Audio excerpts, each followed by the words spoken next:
All right, we are live. We are live. Thank you so much, Angie. Can you hear me okay? I can. All right, loud and clear. I am so excited to be on today with my sister, my friend, my event planner, my, Yes. my prayer partner, my road warrior. Listen, we'd have been to Dayton, Ohio. We'd have been, I feel like we'd have been Come around everywhere. that. Yeah. Miss Angie Green, I wanted to bring Angie on for a little bit to talk about her experience at the Red Ink Conference, because Angie's experience is very unique in that Angie attended the Red Ink Conference. She did not have a book. And within months, maybe what, 3, Angie? Yeah, about like 3 months. So in 3 months, she had a book done, published, and out. Like, she wasn't playing no games. So without further ado, I want to introduce to some and present to others Miss Angie Green. Angie, tell us who you are and tell us about your book, specifically about the book. Okay. So I am Angie Green. I am a 2-time published author. So I have the one book that it's called On the Side of Through Life After Loss. And Yes. then I also have a part of Marriage Uncut. Was it 2? Part 2, yeah. Part 2. I'm in part 2. Yeah. Telling my little stories about me in part 2. Yeah. I have some more books in me, but the way my life's set up, yeah, I haven't gotten around to getting them done. But I'm gonna get it out. Because I'm a full-time event planner / full-time banker / full-time mom, wife, all that good stuff. So it's coming. But but it's coming. But so I came to the Red Ink Conference not knowing what I wanted to do, if I really wanted to write a book. I was on the fence about it, so tough. Yeah. And because of what that first book was, it was just so personal to me, and I just didn't want to really share my feelings. And then when I got there, and I was like, oh, it's other people are experiencing the same things that I'm dealing with. So that kind of like pushed me to want to go and share my story and to help others. Okay, so tell us, the book is very, very candid, and it's for a part of your life that's very private, but some people may need your testimony. So tell us specifically what your book is about. Okay, so On the Other Side of Through Life After Loss talks about me going through the loss of my daughter at the age of 8. She passed away, and due to drowning, and it took me into a whirlwind of depression. I was just angry at everything, at the world. I was angry at God, everybody. I didn't want to see kids her age. And I was less, and just to be honest, I just felt like there were kids out here that are being abused. And then here I have this daughter that we spoil to the high heavens and give her everything. And my baby is taken away. And I'm just like, why couldn't he find the need to take the kids that are suffering here on earth away instead of mine? So, I went through all that. I went through the stages of grief. And in the book, I talk about the stages of grief on a personal level and what I experienced and how I experienced them. And, they may be listed in a certain chronological order. That doesn't mean, okay, when I go through here, when I do this stage, I'm going to go necessarily to this stage. Right. You can flip-flop back and forth. Right. Between anger and laughter and anger and sadness. Absolutely. And I went through that. And so in this book, I wanted it to be, I said, well, if I'm going to write this book, it's going to have to help people on all levels. It's going to have to be able to make them to see that there is another side of life after you get done with saying, okay, I'm done with everything. And be able to live your life without being to the point where you feeling guilty because you're having fun. Right. And here it is, you done lost a loved one. You should be grieving, but no, you still can have fun and live your life after that loss. And I'm sure you just have to get to the point where I had to learn where it was okay for me to have fun and live my life. And, you know, and not saying that I'm over her death, because I can never get over her death, but I'm learning to live with it. So and there are times where, you know, and to be honest, there are times where even now, and it's been 8 years, even now it's been times it's rough. Wow. Even now it's still rough. So, you know, it's just, I learn as the days go on, as the years go on, how to live with her death. So, and I'm glad you shared your story, because I think so many women can relate to when we talk about miscarriage, or when we talk about babies that maybe had to be aborted, or babies that they chose to abort. That's a little bit different than, I had this child, I was raising this child got to the age of 8, and now this child is no longer in my life. And there is a difference between miscarrying a kid versus having a kid and raising a kid to their 8, because I experienced both. Okay. So I could speak on both. You know, miscarrying, my husband and I, we miscarried twin daughters. Wow. For having them early. And then I had to go through having my daughter for 8 years and then losing her. And I was telling my husband, I said, there's a big difference. It was a bigger pain in my heart. I felt like I've lost more.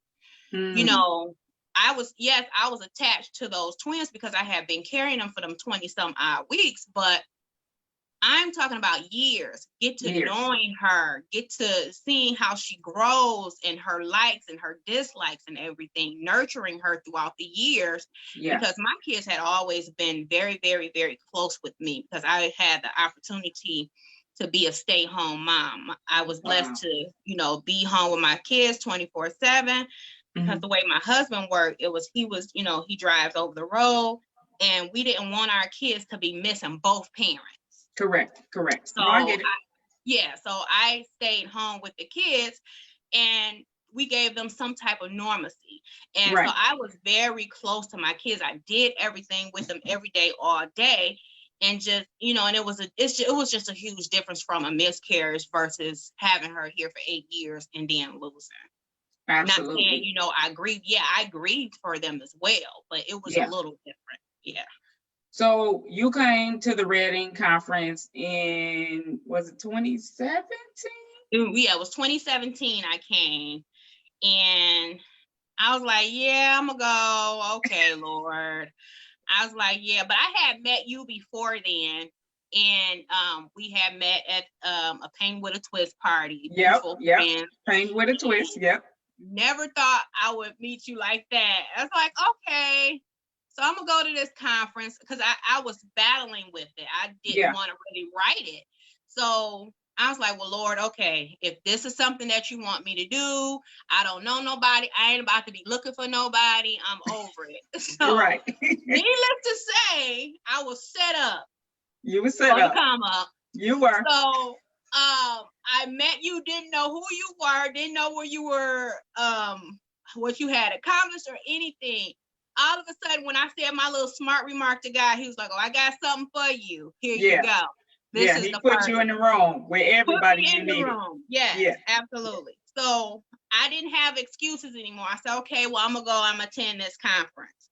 I went to the conference in 2017. 2018, by that March, my book was published and launched and was selling. Yeah, already.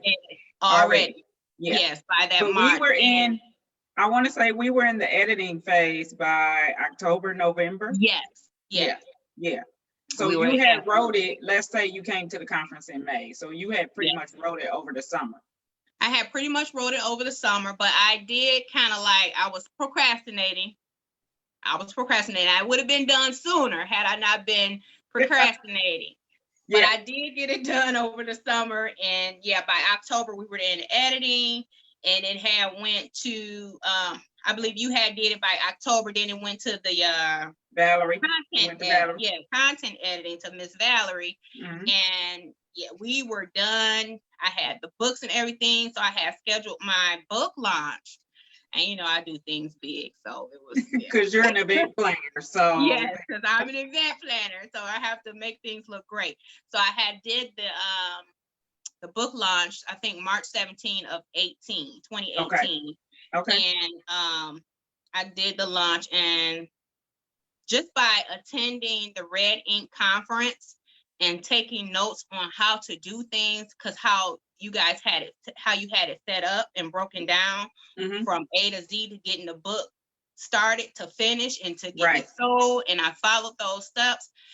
And for my book launch, I think within the first 2 weeks of my book being launched, my books had sold. And you had how many books? Did you start with 500? I started with, I wish I had, I had started with 200 copies because I had to turn right back around and order more. Okay, but 200 copies sold in 2 weeks. Yes, within 2 weeks, they were gone. Okay. And Valerie couldn't believe it. I said, well, I did what y'all told me to do. Just do what they tell you to do. Just do what they tell you to do. You can't go wrong. Yeah. So, and I'm still selling books, and I probably could sell more if I just like was more, what's the word? Well, you work full time too. Yeah. You're not just, It's different because you're not a full-time author just yet anyway. Yeah. Not yet. Right. I'm getting there. So one of the things, Angie, that I've been putting out there since Saturday is this is the final year for the Red Ink Conference. Yes, I'm a little sad. And people have been inboxing me and texting me, throwing arrows at my head and everything else. To all the people who said I'm coming next year, it ain't a next year. So it's not gonna be a next year. Let me tell you. So I went 17, 18, and 19. Well, and you went to Atlanta. Yeah, and Chicago. Charlotte. Oh, Chicago, not Charlotte. Yeah. No, I think I did do Charlotte too. See, yeah. So Angie was on the road with me wherever I was. Yeah, so wherever Tanisha rolled, I was rolling too. So I mean, because you learn, and the good thing about it, and to be honest, and not saying this because she's my friend, but and to be in all honesty, doing her conferences, even though you would think that they're the same, they're never the same. It's never the same. It's always, I don't care if she had the same people, it's always something different that you're going to learn. I don't know if it's something different or if I missed it, but it was something I always learned. You missed it the first time. Maybe I missed it the first time, but I doubt it, because I think it's just they're so they really care, and they really want you guys to get out your book. So it's not like okay, just get this book done because I just want your money. It's not that type of situation at all. They really, really care about what's coming out in your book, and you know they make it to where it represents you beautifully. It comes out, and when I wrote this book, and I'm just gonna admit, I hated school. I never was a writer, never tried to be a writer. Being English, okay. But you know, so it's just like, and me writing this book, let me tell you, this book makes me look smarter than I really am. And I'm okay with that. Okay with that. You is kind, you is smart, you is important. Exactly. So yes, but they will get your project done, and they take your project as if it's their own. So absolutely. So tell the people, to the people who are like on the fence, like I know she says she's not gonna do it next year, but I'm praying and hoping that she does, and I'm not. The people who are on the fence and have not registered yet, listen, Angie, VIP is done and over with. Folks can't get VIP no more. It's only general admission tickets left. But tell them why they should register. Why this conference? Because to be honest, Angie, there are a lot of writers' conferences.